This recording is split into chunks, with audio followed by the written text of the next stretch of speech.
Welcome back to the 3 levels of intuitive wisdom. This is your 3rd level of intuitive wisdom. I would like to introduce you to the big guns, the universe, if you will, or the multiverse, if you will allow for that. So let's go over what we've talked about so far. First level of intuitive wisdom and knowing is you. You're in charge, not your first rodeo. You've got an incredible amount of wisdom and information and guidance and solutions. Where all of that is kept is in your 8th chakra, and your 8th chakra is up here. So you go from let's start with throat. So the throat, 3rd eye, crown. Crown sits like this. We're going to learn all about this when we do our chakras and auras section. Half in and half out of the head, because it connects to the divine. And then above that is your 8th chakra, your soul chakra. And it's there that everything you've ever experienced, ever will experience, are experiencing in any and every lifetime you've ever lived, are living, and will live is kept. I know it's a lot. I don't know how they fit it all into that small space. Okay, so you can access all of that information when you learn how to trust yourself and step out of the fear that you might make a wrong decision. And remember, we talked about how in my belief system, there is no wrong decision. There's just the choice and then your experience of that choice and decision.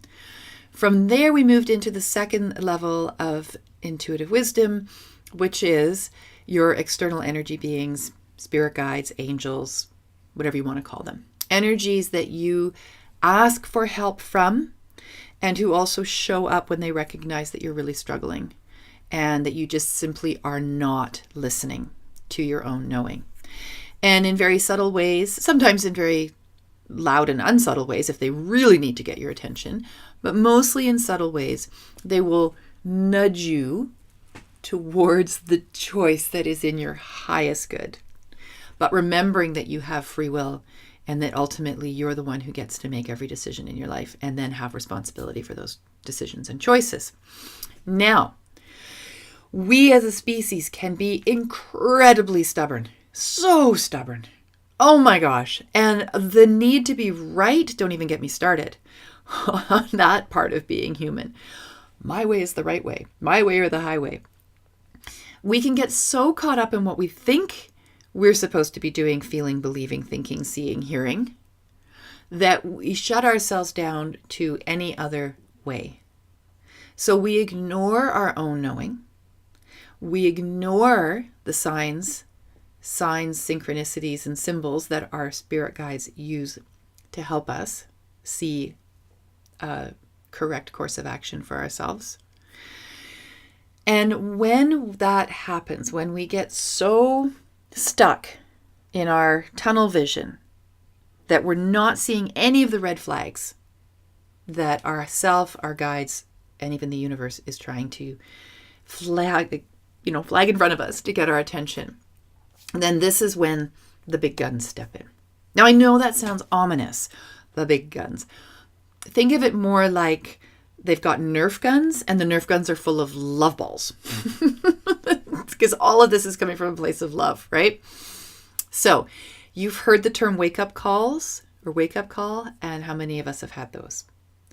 Right? These are the big events in our lives. These are the events that happen that we cannot ignore. So think about that for a moment. Like, what could that be? Right? It could be the car accident that takes you out. It could be the death of a loved one that really gets you thinking about what's important in your life. It could be your own health crisis that stops you in your tracks so that you can't continue down the path that you are following because it is not the best path for you. Your wake-up calls. Well, what are we supposed to do with these wake-up calls when they happen? I think there's 2 things that we do. We either fall victim to our circumstances, believe that it was personal, or that we deserved it, it was some kind of karma, or that it had nothing to do with us and it was everybody else's fault, and that we were a victim. That's one way some ways that we can go with a wake-up call experience. The other way that we can go with a wake-up call experience is to be in awareness of that bigger picture.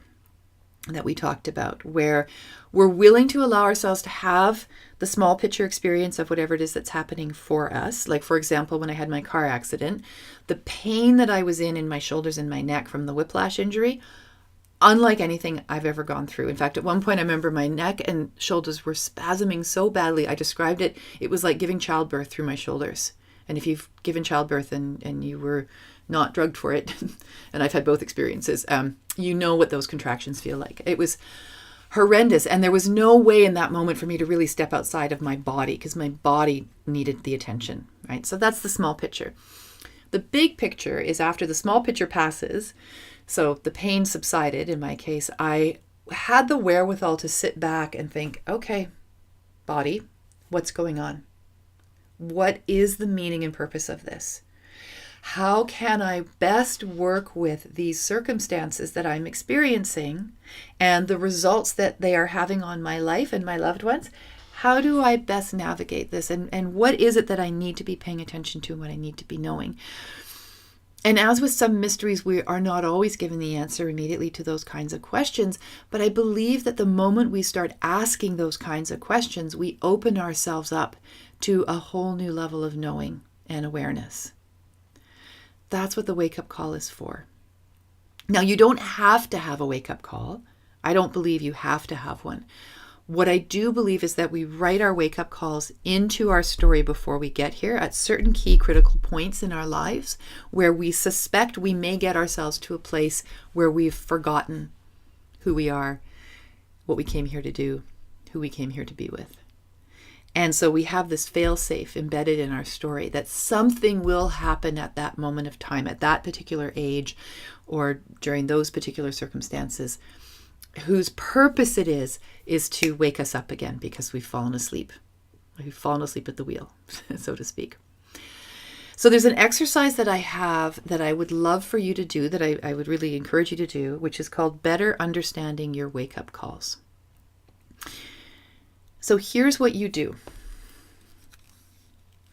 You make a list of all the events that you have experienced in your life that you consider to be painful and traumatic. Okay, so let me preface this by saying this is an exercise that I expect you to take some time at doing. A few days, even a few weeks. I've had students start this and then get triggered or caught up in the pain that they're invoking and have to set it aside even for a few months before coming back to it. And that's totally okay, because as you're going through the program, of course, you're learning more about yourself and you're learning more techniques and tools for healing. And it may be that this is the work that you need to do 6 months from now or 8 months from now. However, I would encourage you to at least start it, at least give it a try. Although it's going to stir stuff up. So you also want to let the people you love around you know that you're going to be doing some deep work. And if you get kind of cranky, it's not them. It's what you're working with. And give yourself the space for the healing that can come and will come from when you do this exercise. Okay, so this may be a short list or it may be a long one, depending not only on your definition of what is challenging, traumatic, or hurtful, but also on the story that you wrote for yourself. Right? So some of you may have only 2 or 3 things on this list. And some of you, like me, I had a whole page and then I went around the side of the page and then I actually ended up going around the back of the page. The number of traumas that you identify and number of experiences that you identify, it's irrelevant. It doesn't make any one person's traumas better or worse than the other. Okay, so please, no comparisons. And this is a personal exercise anyways. I mean, you're certainly welcome to share it with us, but you don't have to. So just be mindful. If there's one thing on your list, don't worry that there should be more. And if there's a dozen or 100, don't worry that you've suddenly made yourself into some kind of drama queen, because that's not how this works or what it's about. Okay, so once you have your list complete, I want you to just sit with it for a while.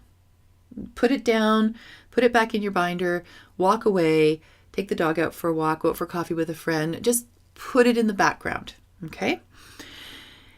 Then come back and read through it again. So sit quietly and go through the list of all the things that you've written down. And I'd like you to do this while allowing yourself to feel whatever you feel, any emotions that come up for you. And I'd like you to start looking for patterns and themes that may be represented by the events that you have experienced in your life. And you're doing this always from a place of creativity, yes, and also curiosity. Okay. Is there a higher percentage of emotional events or physical events? Do you see similar things repeating? Are you becoming aware of a bigger overall pattern? So part of what we're doing when we look at these life events, these wake-up calls, is we're looking for a theme, a predominant life theme that we bring into each lifetime. Sometimes those themes are emotional, sometimes they're physical. They can be all kinds of different things, spiritual themes. Now, from a place of total non-judgment, as if this list belongs to someone else, allow yourself to really feel what those life themes are. What is this person struggling with in this lifetime? What are the challenges that they have put in front of themselves? What are they working with? And you're getting that information from all of the events that they have shared with you.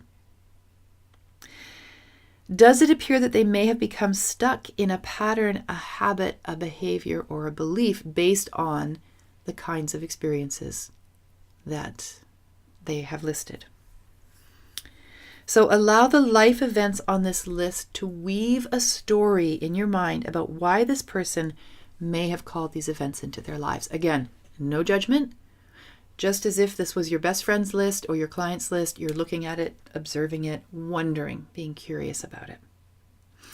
Now I want you to write down all the thoughts that come into your mind about the meaning of these life events and these wake-up calls. Again, from a detached, non-judgmental perspective. While you're doing that, I want you to feel only love and compassion for this person who's written this list. Give them permission to release any self-blame or victimhood that they may be carrying around these events. Allow them to understand and make connections to the bigger tapestry of their lives. And then remember that this person is you.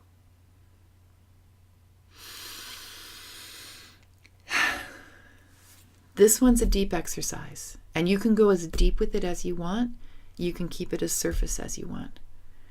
Whatever you decide to do, I do highly, highly recommend that you do this exercise. Okay. So that takes us to the conclusion of the 3 levels of intuitive knowing. We will, of course, be coming back to this and referencing this as we go through the program. So keep it in mind. You've got it in your binders. You can reread it and rework it as you need to. All right, everyone. Until next time, until the next video training. Bye.